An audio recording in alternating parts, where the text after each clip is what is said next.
Roblox has become one of the largest gaming platforms in the world, a place where millions of people gather every day to play, create, and share experiences.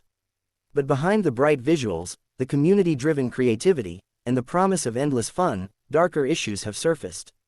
When the words, "We're suing Roblox," appeared, it wasn't just a dramatic title for effect, it was a statement about the frustrations, grievances, and unresolved problems that countless users, developers, and parents have been whispering about for years. In episode 1 of this unfolding story, the focus was on the very structure of Roblox and the way the company manages its massive community. Roblox claims to empower players and developers, offering tools to build games, but the balance of power has always been skewed. Developers pour their time and creativity into building worlds, but the company keeps a disproportionate share of revenue, leaving young creators with only a fraction of what their work earns. Stories emerged of kids as young as 13 grinding hours after school to code and create games, hoping for success, only to find that payouts were minimal after the platform's cut. The very people fueling Roblox's growth were struggling to earn fair compensation, and questions about exploitation began rising louder. The first episode also highlighted the issue of safety and responsibility. Parents and advocacy groups expressed anger over how Roblox monitors inappropriate content.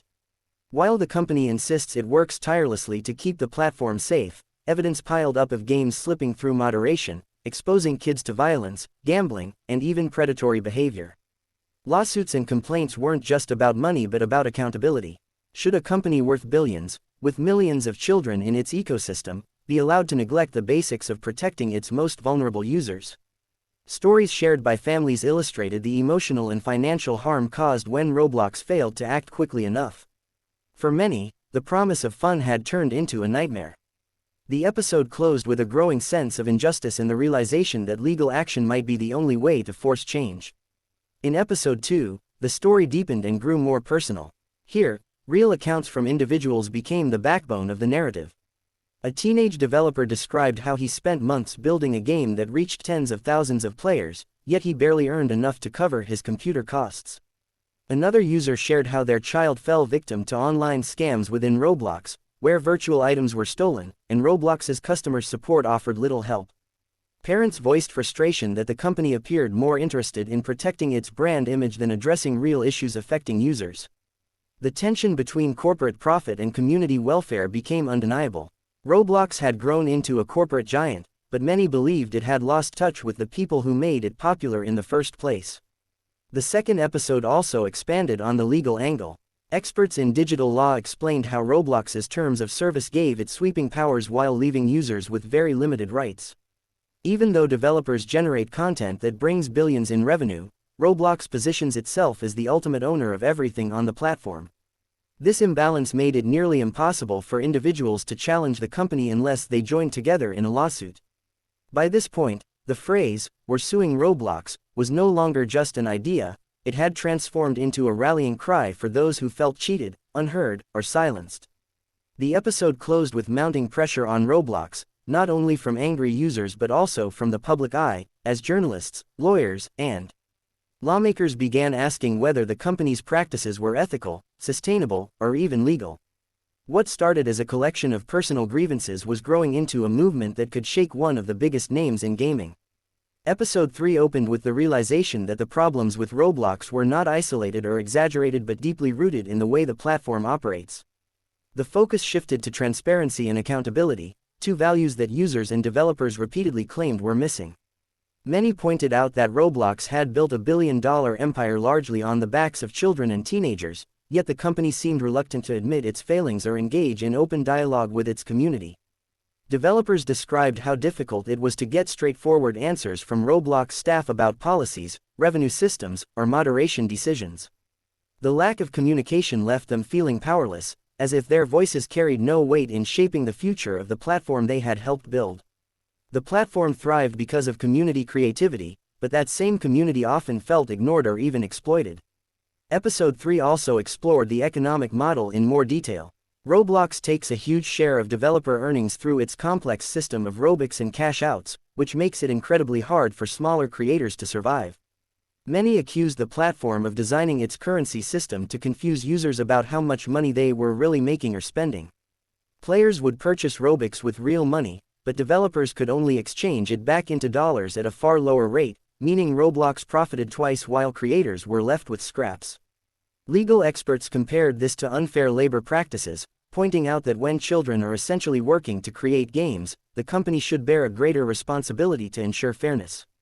The episode also touched on the emotional toll this caused, with young developers feeling burned out and betrayed when their hard work failed to provide the rewards they had been promised by Roblox's marketing of financial success stories. For every tale of a developer striking it rich, there were thousands of kids left behind, wondering if they had been misled. Safety again came under the spotlight, this time with stronger evidence.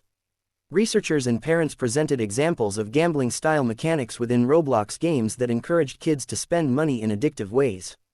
Although the company denied it promoted such behavior, the fact that these games were allowed to exist at all suggested either a lack of oversight or a deliberate choice to look the other way while profits rolled in.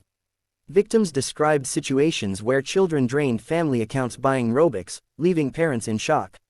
Customer support was often unhelpful, repeating scripted responses rather than offering meaningful solutions. The community felt Roblox had built a fortress around itself, prioritizing its brand and stockholders above its users. The episode ended with growing tension, as the chorus of voices demanding legal reform grew louder. Episode 4 took the fight from the digital realm into the real world. Here, the focus turned to activism, lawsuits, and the ripple effect of public exposure. Families, developers, and advocacy groups started connecting with one another, organizing online campaigns and reaching out to journalists. The slogan, "We're suing Roblox," became more than just frustration, it became a banner uniting different groups who wanted accountability. Parents who had once felt alone in their struggles found solidarity in others who had gone through the same painful experiences. Developers who had been scared of speaking out realized that they were part of a much larger movement. Episode 4 showed that while Roblox had the money and resources to defend itself legally, public opinion was beginning to shift, and that could be even more damaging. Lawyers working on early cases revealed that the legal framework was challenging but not impossible to navigate. Because Roblox's terms of service heavily favored the company, lawsuits had to be carefully built around consumer protection laws, child safety regulations, and labor rights. Some experts argued that if successful, these lawsuits could set new precedents for how tech companies treat their communities, especially when those communities are made up of minors. The stakes were no longer just about Roblox but about the future of digital platforms everywhere. The episode also highlighted the response from Roblox itself. While the company issued statements about its commitment to safety and fairness, many felt the words rang hollow. Actions spoke louder than press releases, and users were still waiting to see real change. Episode 4 ended on a note of resilience. Despite the challenges, the movement showed no signs of slowing down. The anger had evolved into determination, and the legal and social battles were only just beginning. Roblox was facing pressure from multiple sides, users demanding fair treatment, parents demanding safety, and lawyers demanding accountability. Whether the company would adapt or fight back with its enormous resources was still uncertain, but one thing had become clear: the people who had once felt powerless now knew they were not alone, and that collective action might finally force one of the world's biggest gaming platforms to face consequences. Episode 5 opened with the growing sense that Roblox could no longer dismiss the voices demanding accountability. By now, the lawsuits had begun to gather momentum, and the public pressure was impossible to ignore. Journalists continued to publish investigations into Roblox's business practices, while advocacy groups amplified the stories of families and developers who had suffered. The cracks in the company's carefully polished image were starting to show. Roblox had long marketed itself as a safe, imaginative playground for children, but behind the glossy advertisements lay countless stories of exploitation, manipulation, and neglect. Episode 5 emphasized the shift in tone. This was no longer just frustration, it was about justice. Developers, parents, and even some former Roblox employees began stepping forward with evidence that suggested systemic issues. These weren't isolated mistakes, they were patterns built into the platform itself. The economic argument deepened, with financial analysts explaining just how much Roblox profited from the imbalance in its virtual economy. While players spent billions on Robux, the majority of that money went to the company, leaving only a thin slice for creators. Stories surfaced of children creating popular games, only to realize that the hours they invested translated into almost no real income once Roblox's cuts were applied. Critics called this modern-day digital exploitation, especially because most of these creators were underage and therefore lacked the knowledge or power to negotiate. The lawsuit claims began leaning on labor laws and unfair enrichment, arguing that Roblox had built its empire by taking advantage of minors. Parents described the heartbreak of watching their children pour passion into projects, only to feel betrayed when reality did not match the company's promises. Episode 5 also spotlighted the psychological consequences.